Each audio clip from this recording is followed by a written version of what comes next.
All right, guys. So Blinken gave a speech the other day, and we got quite a moment here from him. I mean, this is just an astonishing admission that he just nonchalantly lays out there. So listen to what he says. Well, I'll also cover some more of this tomorrow because there were a bunch of protesters and they were not playing. So we'll get to that tomorrow. But first, we have to discuss this admission. So here we go. Listen to this. Indeed, we assess that Hamas has recruited almost as many new militants as it has lost. That is a recipe for an enduring insurgency and perpetual war. The longer the war goes on, the worse the humanitarian situation gets in Gaza. He said, we assess Hamas has probably gained as many members as they've lost. What a sly admission that every argument that every left-winger made from day one of this thing was correct. What was the point? The point was, hey man, you really do seem to be indiscriminately murdering people in Gaza, and my guess is that is going to lead to increased recruitment for Hamas. It's that great internet hippo tweet where he was like, I don't know about you guys, but if the Israeli government murdered my entire family, my first move would be to create Hamas 2.0. And that's effectively what happened. By the way, remember, there are about 30 or 40,000 Hamas members, and there's 2.3 million people in Gaza, right? And what did Israel do in the immediate aftermath of October 7th, complete and utter shutdown. Total siege of all of Gaza. No food, no fuel, no electricity, no water. So quite literally, openly doing collective punishment, saying all 2.3 million of you are guilty. I don't care if you're a toddler. I don't care if you're a baby. I don't care if you're a woman. I don't care if you're a butcher. I don't care whatever you do for a living. You're guilty enough. You're Palestinian. Guilty enough. So they admitted up front, we're going to do collective punishment. And guess what? You do collective punishment. Some people die. Some people get killed, family members, and you're going to fucking run into the loving embrace of the militants on your side. Duh. Right-wing extremism begets more right-wing extremism. That's the vicious cycle that we're talking about.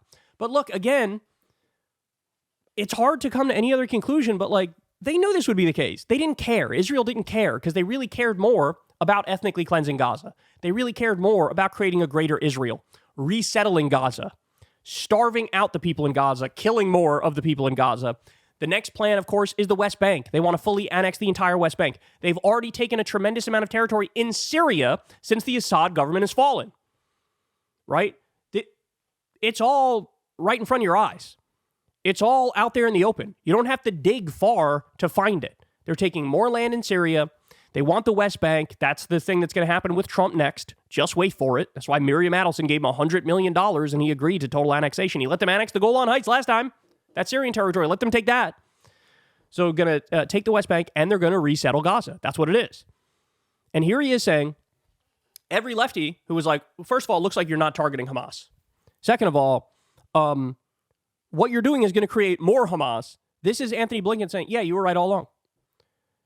And remember, their stated goal, the stated goal of the Israeli government and the U.S. government is, this is all just to take out Hamas. And now he's admitting, yeah, we didn't do that.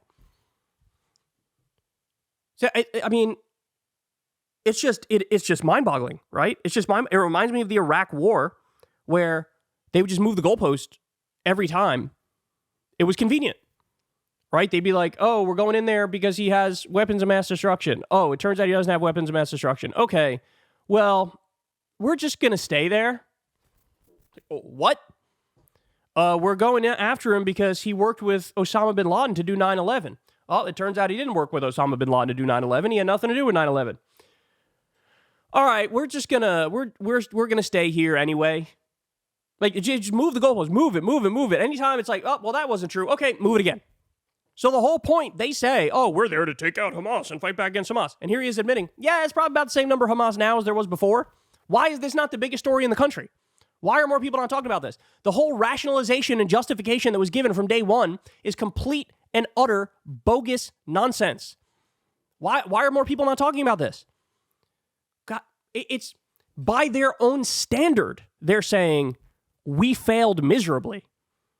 Never mind the fact that then the question becomes, Okay, what about all those people who fucking died?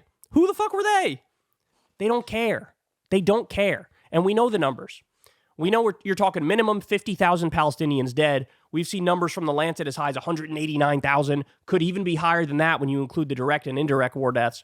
And from the numbers we've seen, whether it be the UN numbers or the Euromed Monitor numbers, you're looking at over 90% civilians. And now, again, this is validation that, yeah, those international bodies are correct. Like, yeah, we may have besmirched them every step of the way. We may have said, don't believe them. But now, here's the sly admission. Yeah, no, they were right. They were right. Look, there's no way around it. This guy's a fucking war criminal. Joe Biden's a war criminal. Netanyahu's a war criminal. Ben-Gvir's a war criminal. Smotrich is a war criminal. They're all war criminals. They're all war criminals. They should be sanctioned. They should be locked up. And this is just the beginning of the conversation if you actually believe in justice. If a country that was an official U.S. enemy was acting like Israel did and has been acting, we would have called for regime change over a year ago. We would have sent our own troops in and started firing in every direction. But since it's Israel, since it's our ally, oh, poor little Israel, they didn't mean to kill all those civilians. They didn't mean to resettle Gaza. They didn't mean to sound like Adolf Hitler with every other word they say in the government. Incredible admission. And also, by the way, the reason he's admitting this now is because he's trying to set up the justification for the next phase, which is, bro, we're always going to have to go in there and keep fighting. We're always going to have to drop more bombs. There's so much Hamas there. That's why he's doing it. It's being used as a justification. Bro, we got to keep bombing. We got to keep shooting. We got to keep occupying. We got to do this. We got to do that because, bro, what do you want me to tell you? There's still a lot of Hamas there, bro. God damn it.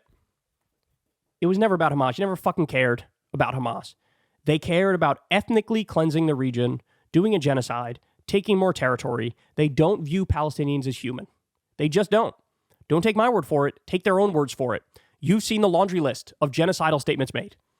Take them at their word when they say those things. Take them at their fucking word. And so, again, I don't know why this isn't a bigger story. I know why it's not a bigger story. Because the media has failed us horrifically on this issue. The Republicans are outright genocidal psychopaths. The leading Democrats are outright genocidal psychopaths. So it's like, nobody cares.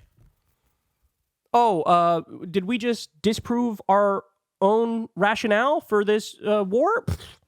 Tee-hee-hee. Anyway, moving on. Oh, there's a special place in hell for this guy, that's for sure. Hey, y'all, do me a favor and like and subscribe. It helps out big time in the algorithm.